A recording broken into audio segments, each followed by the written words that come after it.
છોટાઉદેપુર જિલ્લામાં ભારે વરસાદથી વ્યાપક તારાજી છે। જિલ્લા કલેક્ટરે અસરગ્રસ્ત વિસ્તારની મુલાકાત લીધી। કવાંટના કરજવાંટ ડાયવર્ઝન વિસ્તારનું નિરીક્ષણ કર્યું।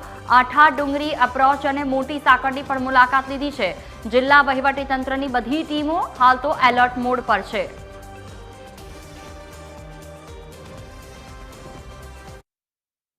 મોટી સાંકળના જે એપ્રોચ રોડ છે આ પણ તૂટી ગયું છે અને રામી ડેમની ટીમ દ્વારા એની રિપેરિંગ સાંજે સુધીમાં થઈ જશે અને જે પરમનન્ટ સોલ્યુશન છે બ્રિજ બનાવવાનું એના માટે દરખાસ્ત કરવામાં આવી ગઈ છે અને ઓક્ટોબર સુધીમાં ટેન્ડર પ્રોસેસ કર્યા પછી ત્યાં કામગીરી શરૂ કરવામાં આવશે।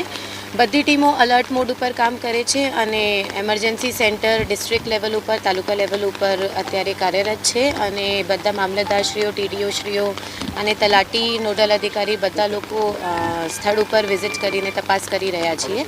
કોઈ પણ કમ્પ્લેન્ટ હોય તો આપણે ડિસ્ટ્રિક્ટ કંટ્રોલ રૂમ ઉપર કરી શકીએ અને હું બધા નાગરિકોને અપીલ કરું કે